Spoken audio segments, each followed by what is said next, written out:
যখন দেখবেন মন মানসিকতা কিছুই ভালো থাকে না, তখন কিন্তু অসুস্থ শরীর আরো বেশি অসুস্থ হয়ে পড়ে। আর এইসব দেখেও যারা না দেখার ভান করে থাকে, তারা আসলে নিজের স্বার্থ ছাড়া কিছুই বুঝে না।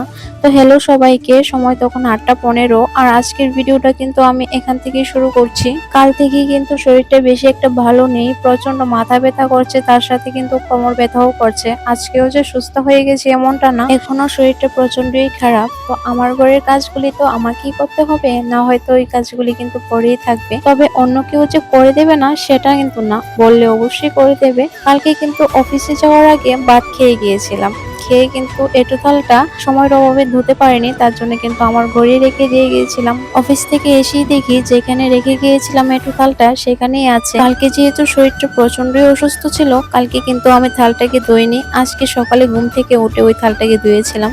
আমি অন্য কারোর থেকে কিছুই আশা করি না, কিন্তু আমার হাজবেন্ডের কাছ থেকে কিন্তু আমি অনেক কিছুই আশা করি। তবে হ্যাঁ, আমি এটা একদমই বলবো না যে আমার কোনো কাজ ও করে দেয় না। হ্যাঁ, অবশ্যই করে দেয়, তবে যে সময়ের কাজটা যে সময় করা দরকার অনেক সময় কিন্তু সেই সময় করে দেওয়া হয় না, তখন কিন্তু আমার প্রচন্ডই রাগ হয়ে যায়। ঘরের পুরুষ মানুষরা যে বাইরে কাজ করে বলে ঘরের কোনো কাজ করতে পারবে না, সেটা কিন্তু কোথাও লেখা নেই। ঘরের মহিলারা যদি ঘরের বাইরে এবং ঘরের ভিতরে সব জায়গায় কাজ করতে পারে, তো পুরুষরা কেন পারবে না? পুরুষদেরও উচিত যে ঘরের কাজের মধ্যে মহিলাদের কিছু হেল্প করে দেওয়া, তাহলে হয়তো একটা সংসার সুন্দরভাবে গড়ে উঠবে।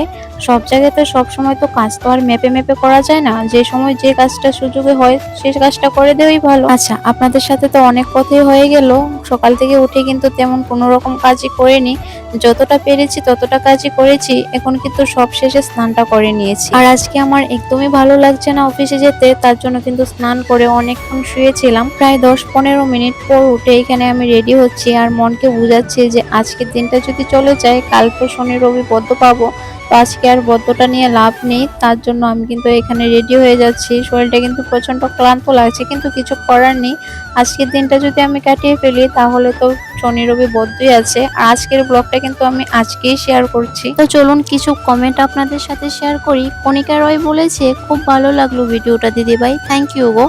মনিকা মন্ডল দাস বলেছে, খুব সুন্দর হয়েছে দিদিভাই ভিডিওটা, থ্যাংক ইউ তোমরা দুজনকে এত সুন্দর সুন্দর কমেন্ট করার জন্য। সবার কমেন্ট তো একটা ভিডিওর মধ্যে তুলে ধরা সম্ভব না, তার জন্য কিন্তু আমি একজন দুজন করে নাম নেওয়ার চেষ্টা করি। নেক্সট ভিডিওর মধ্যে কার কার নাম নেব অবশ্যই তোমরা কমেন্টে জানিয়ে যেও। তো এখন কিন্তু আমি অফিসের জন্য বেরিয়ে গেছি, আর আজকে কিন্তু বেশ ভালোই গরম দিয়েছে। তো এখানে আমার মুখ দেখেই বুঝতে পারছেন যে আমার শরীরটা একদমই ভালো লাগছে না। তো আজকের ভিডিওটা এতটুকু পর্যন্তই।